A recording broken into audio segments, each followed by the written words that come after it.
ഇന്ന് ആലപിക്കാൻ ശ്രമിക്കുന്ന കവിത നടവിളക്ക്. മുൻ ഫിലിം സെൻസർ ബോർഡ് അംഗവും നോവലിസ്റ്റും കവിയുമായ ശ്രീമതി രാധാമണി പരമേശ്വരൻ്റെ രാധേയം എന്ന കവിത സമാഹാരത്തിനെടുത്തതാണ് ഈ കവിത. ഈ പുസ്തകം അച്ചടിച്ചിരിക്കുന്ന അക്ഷര ഓബ്സെറ്റ്, തിരുവനന്തപുരം.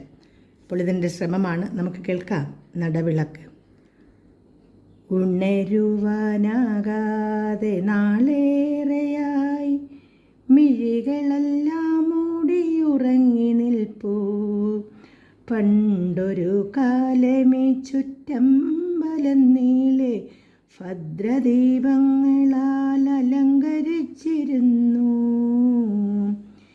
നീട്ടി നിന്നിരുന്ന കൈക്കുമ്പിളിൽ നറുതൈലം പകർന്നിരുന്നു. സന്ധ്യകൾ എങ്ങും പ്രകാശം പരത്തി കാന്തിയിൽ ദേവന്റെ മുന്നിൽ നിറക്കാഴ്ചയായി. നിർമാല്യ നേരത്തെ ശ്രീകോവിലാകെ മണിനാദം മോഹനതാളമായിരുന്നു.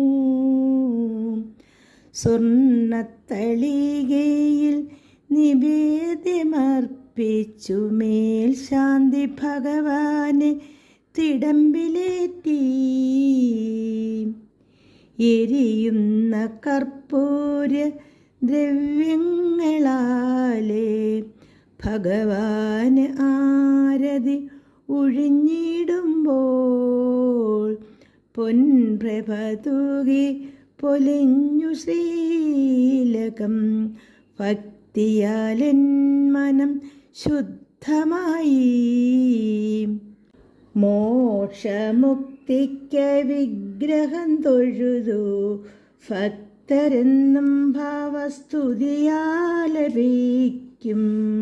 ഇരുമയിലൊഴുകും വെണ്ണയുണ്ണാൻ ശാന്തിഗീതങ്ങൾ ഉരുവിട്ടു ഭജിച്ചു നിൽക്കും. പകലന്തിയോളം തപം ചെയ്തു ഭക്ത്യാ വെയിലേറ്റുവാടി തളരാതെ നിൽപ്പൂ. ദീപാരാധന മന്ത്രസൂക്തങ്ങളാൽ ത്രിസന്ധ്യയ്ക്ക് ശക്തിലയമുണരും. ശ്രീലകവാതിലടയുമ്പോഴും ശിലാ ദീപാങ്കുരങ്ങളുണർന്നിരിക്കും. രാവിൻ്റെ യാമങ്ങൾ എണ്ണി വെളുക്കുമ്പം കരി തീണ്ടിയ നാമ്പിലെണ്ണവറ്റും.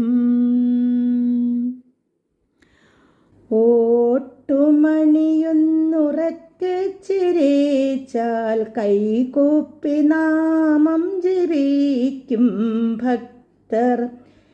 കത്തി നിൽക്കും തിരികളിൽ തൊട്ട് നെറ്റിക്കു വെച്ചു നമിച്ചു നിൽക്കും അവർ.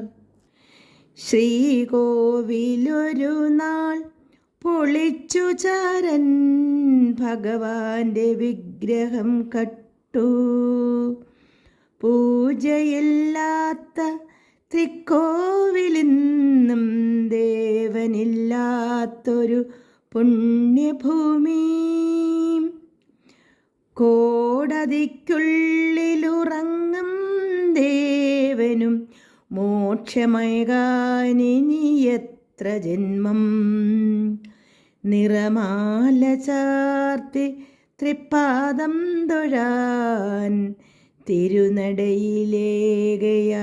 തൊഴുതു നിൽപ്പൂ. ശ്രീകോവിലൊരു നാൾ പൊളിച്ചു ചാരൻ ഭഗവാന്റെ വിഗ്രഹം കട്ടു. പൂജയില്ലാത്ത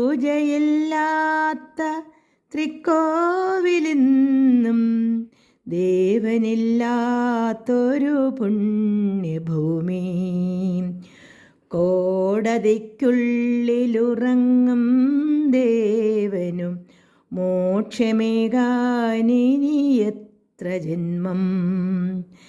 നിറമാല ചാർത്തി തൃപ്പാദം തൊഴാൻ തിരുനടയിലേകയായി തൊഴുതു നിൽപ്പൂ. ഉണരുവാനാകാതെ നാളേറെയായി മിഴികളെല്ലാം മൂടിയുറങ്ങി നിൽപ്പൂ. പണ്ടൊരു കാലമി ചുറ്റമ്പലം നീളെ ഭദ്രദീപങ്ങളാൽ അലങ്കരിച്ചിരുന്നു. രാധയുടെ നടവിളക്ക് ഇവിടെ അവസാനിക്കുന്നു. എല്ലാവർക്കും നന്ദി, നമസ്കാരം.